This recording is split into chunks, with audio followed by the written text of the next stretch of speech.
Good afternoon and welcome to the public forum of Kempsey Shire Council, held on this day, the 17th of July, 2023. Welcome everyone. I remind all people attending this meeting that it is being webcast on YouTube with audio and vision. A recording of the meeting is available on the internet and is required to be available for 12 months. Private recordings, including taking photographs by members of the public gallery, are not allowed. This ruling is to maintain the integrity of the meeting proceedings. Would you please ensure all devices, like mobile phones, are on silent mode? I should do that.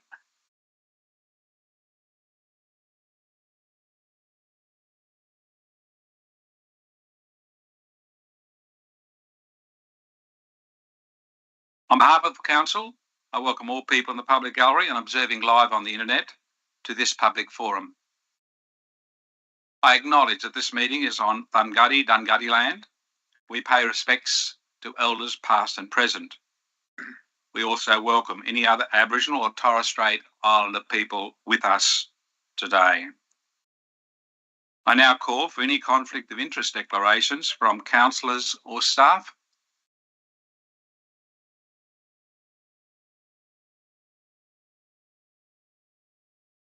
There are no declarations. Moving on now, I will point out to the members of the gallery and on the internet that councillors attending the public forum this afternoon are Councillor Scott Butterfield, Councillor Simon Ferguson, Councillor Kerry Riddington, Councillor Alexandra Wyatt, Councillor Dean Saul, and online is Deputy Mayor Anthony Patterson, Councillor Kenny Ring, and Councillor Arthur Bain. Council staff in attendance are Mr. Craig Milburn, General Manager, Mr. Wes Trotter, Director of Utilities, Mr. Michael Jackson, Director of Operations and Planning, Mr. Steve Mitchell, Director Corporate and Commercial, Mr. Daniel Thorogood, Manager Governance and Information Services. I would now ask the General Manager, Mr. Craig Milburn, to outline the guidelines for this public forum, please. Thank you, Mr. Mayor. The following information comes from Council's Code of Meeting Practice. Each speaker will be allowed 5 minutes to address the Council. This time is to be strictly enforced by the Chairperson. Speakers at public forums must not digress from the item on the agenda of the Council meeting they have applied to address the Council on. If a speaker digresses to irrelevant matters, the Chairperson is to direct the speaker not to do so. If the speaker fails to observe a direction from the Chairperson, then the speaker will not be further heard. A councillor, including the Chairperson, may, through the Chairperson, ask questions of a speaker following their address at a public forum. Questions put to a speaker must be direct, succinct, and without argument. Speakers are under no obligation to answer a question put to them. However, the answers by the speaker to each question is limited to 1 minute. Speakers at public forums cannot ask questions of the Council, councillors, or Council staff. When addressing the Council, speakers at public forums must comply with this code and other relevant Council codes and policies. Speakers must refrain from engaging in disorderly conduct, publicly alleging breaches of the Council's code of conduct, or making other potentially defamatory statements. If the Chairperson considers that a speaker at a public forum has engaged in the conduct of the type referred to above, the Chairperson may request the person to refrain from the inappropriate behaviour and to withdraw and unreservedly apologise for any inappropriate comments. Where the speaker fails to comply with the Chairperson's request, the Chairperson may immediately require the person to stop speaking. Thank you, Mr. General Manager. We have 2 speakers today. I remind each speaker you are presenting information which may benefit councillors in becoming better informed on particular decisions they have to make at the Council meeting tomorrow. As the General Manager said, you may not ask questions. Our first speaker is Mr. Ken Scotton, and I'd ask him to come to the microphone now and be challenged by the button to turn the red light on. It needs a certain pressing.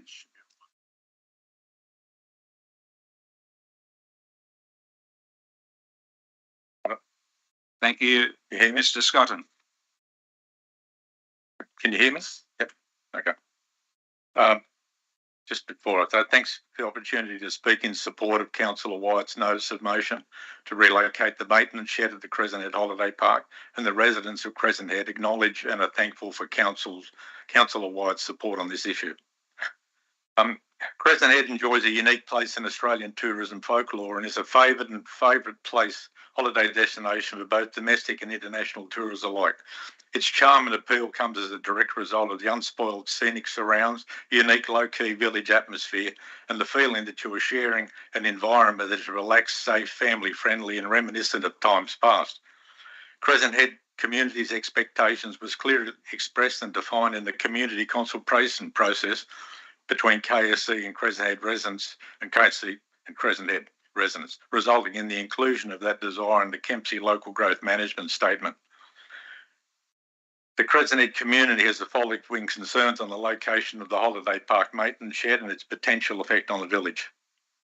The community believes the shed fails to meet the intent of the Crescent Head Master Plan, which states that Priority 1, maintain the coastal village atmosphere through the management of development height, scale and density, and protection of views towards surrounding scenic landscapes. Although the shed may be located on Crown land, the impact of the loss of the scenic views from the village is fact and should never have been allowed to occur without community consultation. The community believes that the construction of the shed blocking the iconic scenic view of the creek, etc., as previously seen by the village precinct and the Crescent Head Country Club, is unacceptable. It detracts from the coastal charm and connectivity of the village to the foreshore and detracts from the tourist appeal of the village precinct and the club. The community considers that the decision to withhold information relating to this project until commencement of works is in direct opposition to the intent of the Community Engagement Strategy 2022. The community believes that they had a moral, if not legal, right to know what was happening within their village and had a right to lodge submissions to that effect. Communications from KSC to the community detail the urgency for the escalation of the project did not leave time for community consultation is rejected. Close scrutiny of the actual timeline for the tennis clubhouse project indicates a 16-month period to identify this and notify the community. The community is appalled that the shed location resulted from collaboration between council staff and holiday park management and are asking, when did holiday park management become an arbiter of what is to happen in Crescent Head without considering the greater community? The decision was based solely on commercial factors, while effectively disenfranchising the community and effectively negating any input of community values and aspirations in the decision-making process. The operational activities associated with the new maintenance shed can reasonably be expected to occur from 7 a.m. to 4 p.m.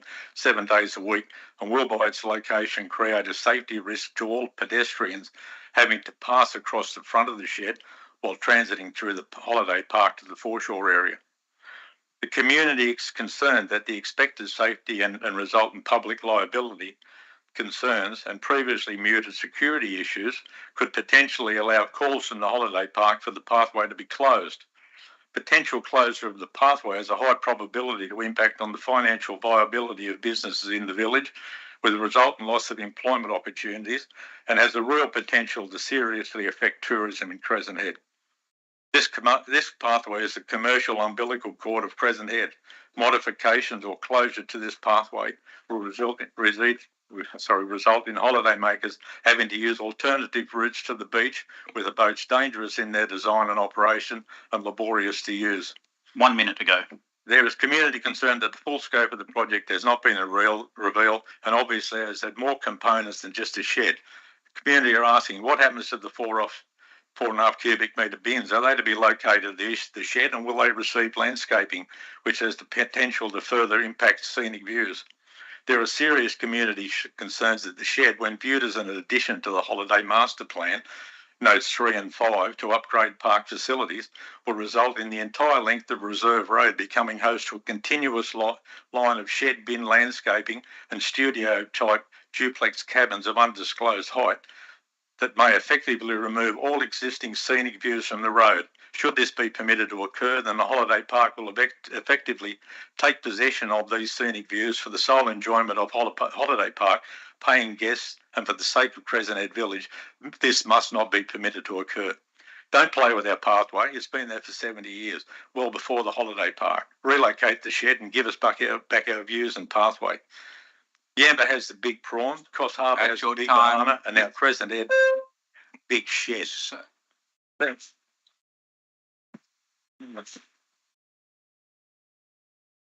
Thank you, Mr. Scotton. Would you be willing to answer some questions now, please? Yes, go on. So, Councillor Bain, would you like to go first, please?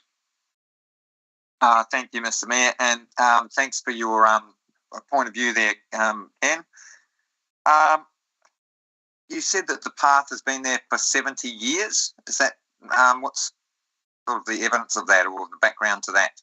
Well, talking to the old timers, the old timers in town, which are obviously older than me, that path started off as the route that they took to the foreshore area. It was originally a dirt track, I've been told. Then there was blue metal put in there. Following on, they put bitumen on top of it. And over those years, of course, the caravan boarded it. What was then the camping area became a little bit larger and larger, and over time, roadways were put in and caravan sites, and that part still remained. It's lost its way a little bit due to landscaping and sheds, cabins that were put in. However, it's always been there as a connection point between the village and the creek and foreshore area. And that's the history I get from the people that are there. It's been used continuously for the past 70 years. Thank you. Thank you, Councillor Bain. You have another question? No? No. Councillor Riddington, please. Thank you very much, Mr. Scotton, for your very, very well presented talk. I appreciate it. Just a couple of questions, please. First up, what's your thinking or the vibe in Crescent Head about the impact on tourism, economic downturn, or any kind of access and scenic ability of Crescent? Microphone needs to be back on, please. Thank you. Crescent Head relies on its the scenic component. It's always been that way. It doesn't offer what all of the other holiday destinations offers. It offers the unique, pristine, as much as we can, environment. People are drawn to the creek, the foreshore, to the beach, and of course the surfing at the point. There are three components of people who visit Crescent Head. The first are the ones that come to the caravan park. They come in their caravans, they're fully stocked, they've got plenty of storage, they bring their food, their groceries, their alcohol, they set up down there. They're largely insular from the thing. They probably spend very little in the shops over the period of their visit. The other group is the group that takes the holiday park, the cottage accommodation up on the hill on the back streets. They don't have the direct pedestrian access to the people in the holiday park area. Now, they need to get to the beach in some way. They can't drive because the car parks are full all of the time. So they have to walk to the beach. They have to take their families. They have to. I should say. Councillor Riddington has another question for you. You've only got a minute to answer these. I'm sorry. It's a big picture to explain in a minute. It is. I've actually, if you don't mind, Mr. Mayor, I have a next question, part A and part B. Part A is, where would you suggest that if we're going to remove the shed, where would you suggest any alternative locations? And part B, do you think that the ratepayers should pay for this?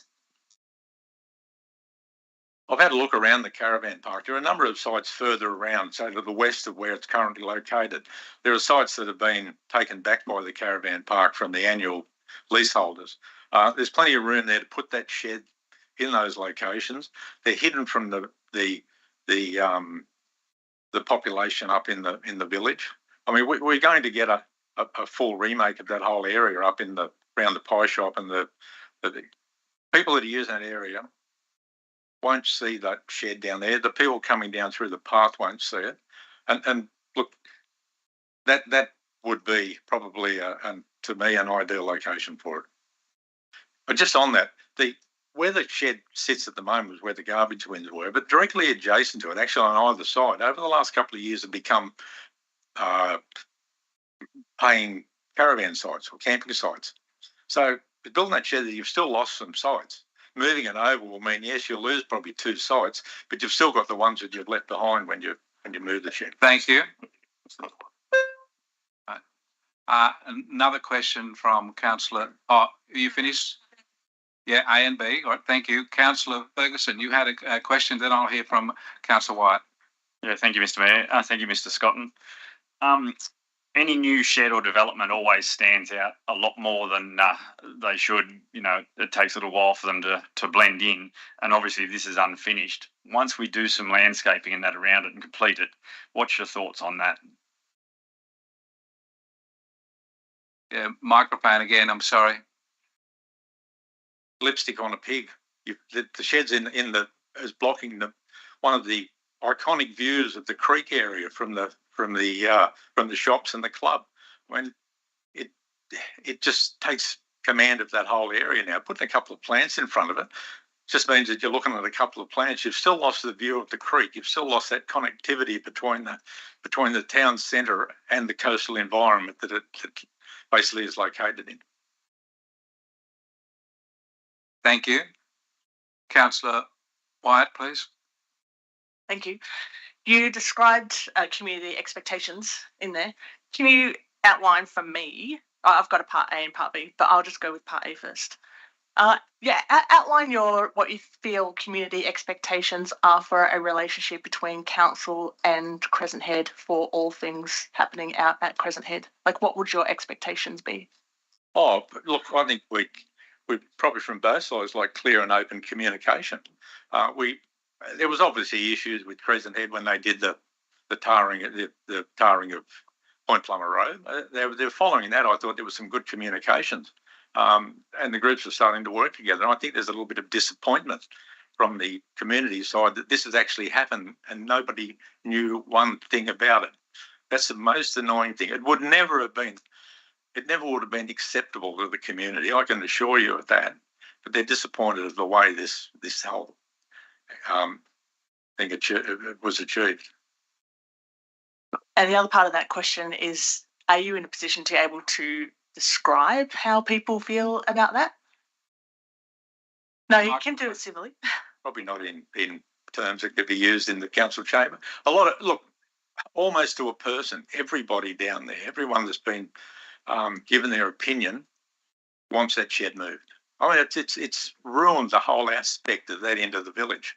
We've lost that view. And look, you look further along that area to the west of where that shed is, and you talk about putting landscaping there. The landscaping that's behind that cyclone wire fence near the public toilet has never been maintained for years and years and years. It's overgrown. The filtered views from the village centre through to the creek have been lost. Now we're going to lose that. The people are very annoyed about it. What they want is their view back. I don't know whether I lost a bit of track there. I don't know whether that answered your question. The people are very annoyed about it. They're upset. They're motivated. Have another? Yeah, yes. There's the general manager's comments there have a price, and obviously things come at a price. Do you have any thoughts around that price there, $250,000 to remove or replace or relocate? Yeah, two points to that. I don't understand how a shed that was paid for out of the holiday park fund or funds would be the responsibility of the ratepayers to relocate when the ratepayers were never ever informed that it was going to be there and had no chance to give their opinion. On the $250,000, I don't know what type of shed is going to be re-erected in the new place, but I can tell you what, if it's that one, that's a hell of an expensive labour cost, because we already own the shed. It's a slab, it's removable, it's a labour to remove that. We've had 3 independent assessments of that come in around about $100,000. So If that's a price from the contractor to relocate at that position, then I would think next time council probably should look at another contractor. Sorry, I only say that from a project management view of my past work life. Thank you. We have another question from Councillor Bain. Thank you, Mr. Mayor. Mr. Scott, you've said on a couple of occasions that it's like it's a like an umbilical cord or a link between the foreshore and the village. Do you think part of the issue might be that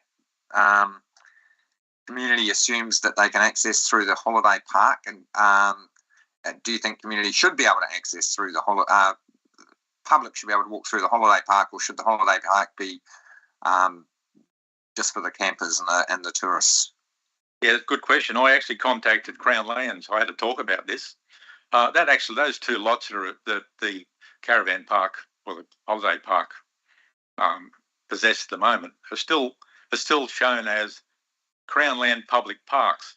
And under Crown Land public parks, and I checked with the information of what I was talking to, you can restrict vehicle access into a park, but you cannot restrict public access, and that public are entitled to carry out any activity in that park permissible under the Crown Land Act. So realistically, you can take your kids down there, you can take your picnic table, you can sit in the middle of that caravan park, you can do that, whatever you like, and there's nothing that the caravan park management or in fact council can do about it.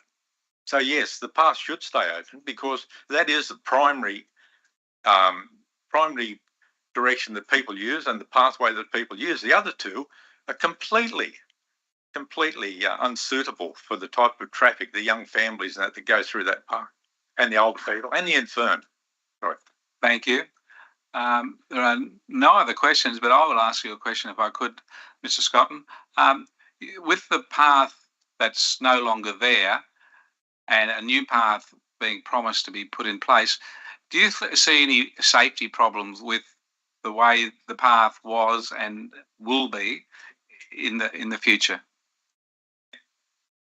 Microphone again. Thank you. I spent nearly 10 years managing shopping centres, large public open venues. I was almost daily exposed to public liability and safety issues, assessing them and dealing with those issues.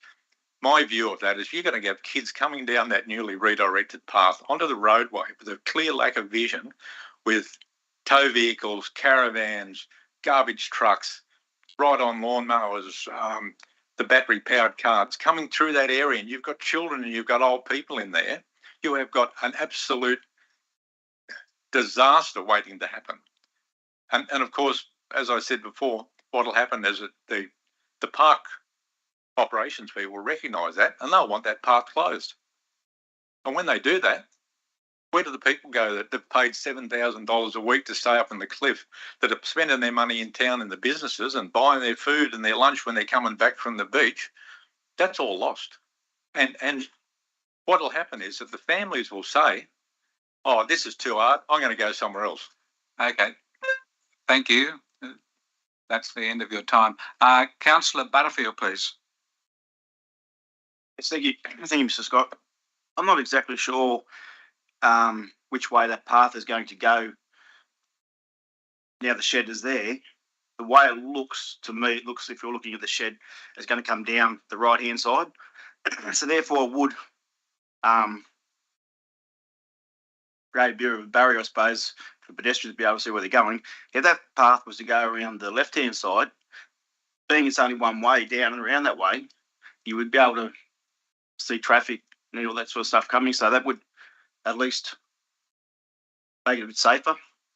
Look, potentially if you can get the proper gradients down there, but it looks to me as though, and I haven't seen the rest of those plans, where are the garbage bins going to go? Are they going to go to the east of that shed? Are they going to be in there behind a wall with, potentially more landscaping? If that, we don't know what that area is used for. What we've been told is the shed now comes down. So looking from the street behind the shed to the left-hand side, it's got to go down to that road surface there. I can't see how that'll meet equity of access requirements. And the blind spot that the shed creates I don't know how you're going to address that. I just think if it comes down on the eastern side, you've got clear view of anything coming, because it is only one way to that point till you go around and then come back and loop on. Councillor Butterfield, could you ask a question, please? That's what the purpose is. Okay, sorry. We don't have a debate with the person presenting, but thank you very much. Are there any further questions? Yes, Councillor Patterson is zooming in with his question. Thank you, Councillor Patterson. Thank you. I've got two questions, if that's all right. Thank you, Ken, I believe, for your representation. Ken, I was just going to ask, I was out at Crescent Head the other day and I drove in there and I looked to the left and I could see straight up the creek. So can you actually see up the creek when there's caravans and tents there? And that's most of the year round? Can you actually see up the creek then, mate? Microphone again, Mrs. Scott. Yeah, sorry, I've got the hearing aids in. Can you see the tents?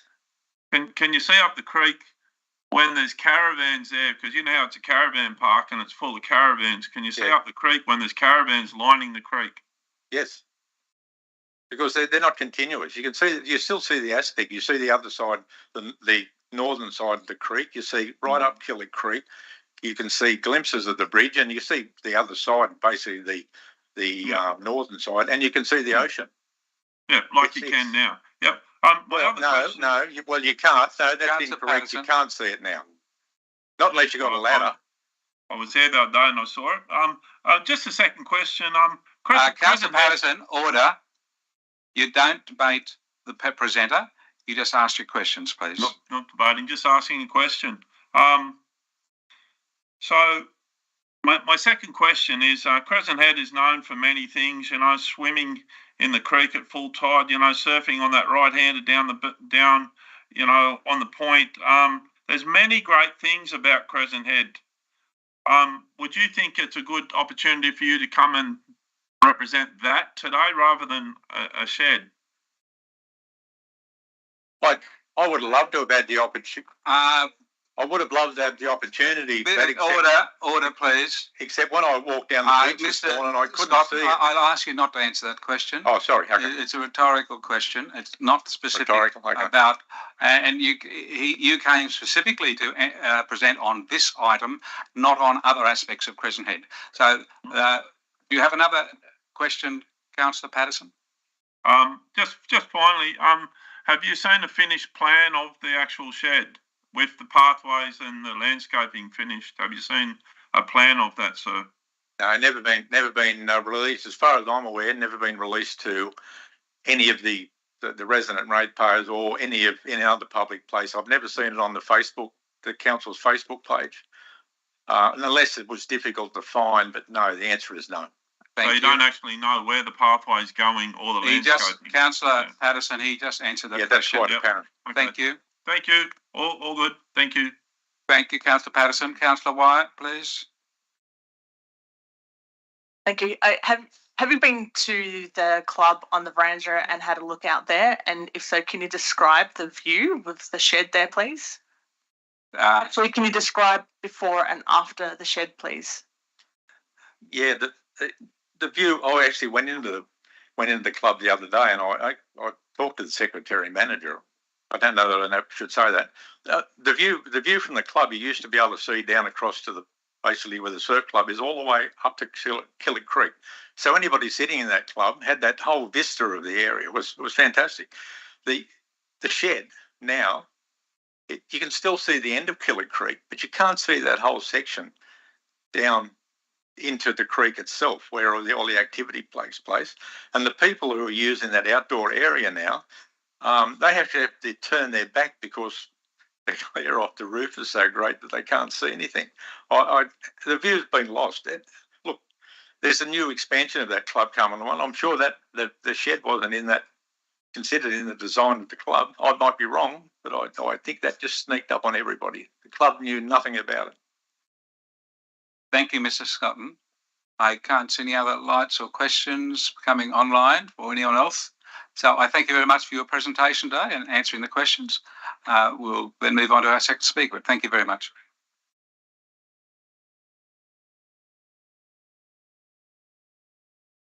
I'd like to apologise too. I didn't introduce the fact that Mr. Scotton was going to be speaking on 11.1, notice of motion, maintenance shed, Crescent Head Holiday Park. Our second speaker, Mr. Joshua Dennis, is speaking on the same subject. And you have 5 minutes, Mr. Dennis. Thank you. Good afternoon, Mayor, councillors and staff.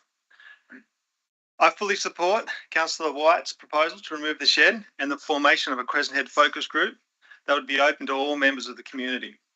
The council has made a mistake by building the shed in the position that is clearly shown as green space on the Holiday Plan Master Park. It is, I think it's safe to say, it's aesthetically a disaster. It imposes on the free, reasonable access from the pedestrians from the town centre to the creek, the reserve, and council should recognise this error and bear the responsibility of removing it. The shed just can't stay there forever. Many people in the community feel that the interests of the council and their commercial interests in the caravan park are taking precedent over those of the community. The shed is yet another example of a commercial business operating on Crown land, taking priority and precedent over the local community. The caravan park takes up 34,000 square metres of land. And yet that shed has been built in a public thoroughfare, directly blocking the view to the creeks and to the village. So you've got a 100 square metre shed, you've got 34,000, but that's the spot you choose.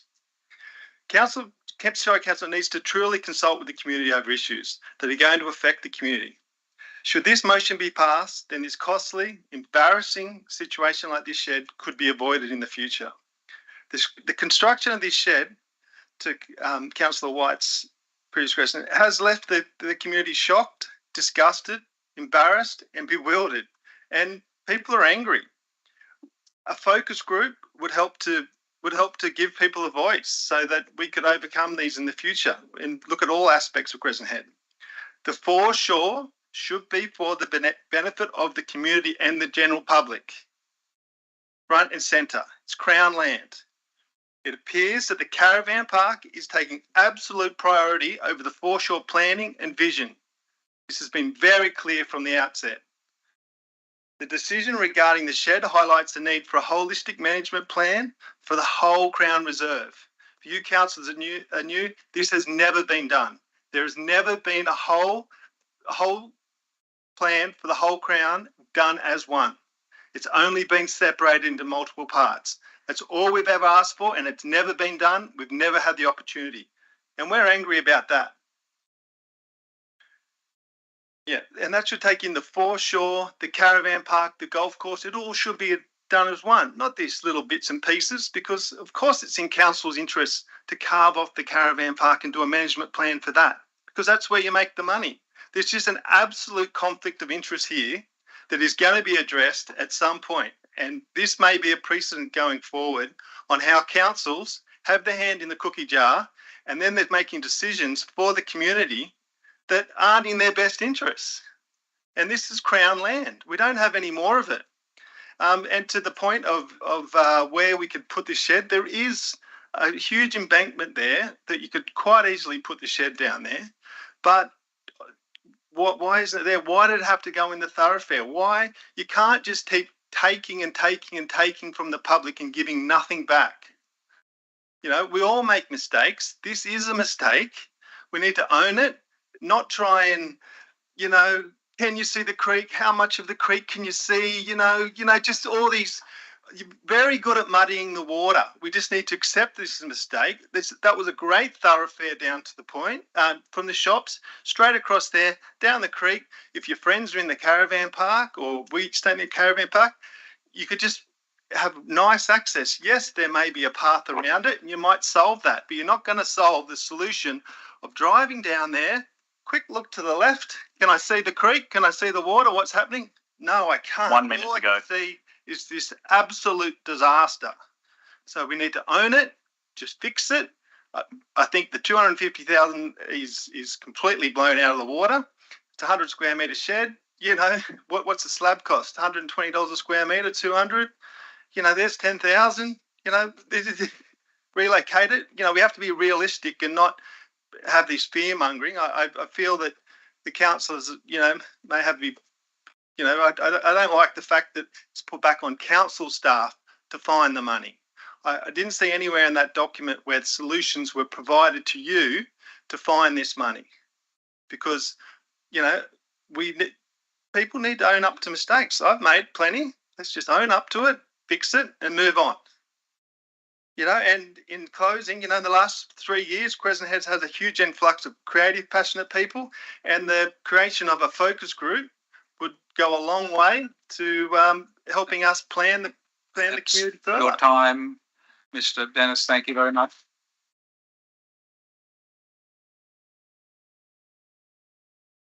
Do we have any questions for Mr. Dennis, please? Councillor Wyatt. I was going to ask the same question about the community feeling and the expectations, but you described them quite well. Would you like to describe that again? Just how, I mean, you've been involved in Crescent Head community with other parts of the community, so you speak to a lot of people. Can you, describe how the community is feeling about this? And that's the first question. Well, I think no one wants to have this fight, but it's pretty disappointing. We wake up and all of a sudden you see this big shed in front of you where you've always driven down and seen the creek, looked into. I would much prefer to see campers and caravans than I would a big shed. You know, that's aesthetically so much nicer. So I think people are just really quite angry, and it's just a little bit of a chip away of taking away those things. You know, it doesn't have to be this way. You know, there's plenty of space there. We can design things properly, but we're just never been allowed to, because it's always this fragmented planning process. Thank you. Any further questions? There's no further questions, Mr. Dennis, but right. Thank you very much for your presentation.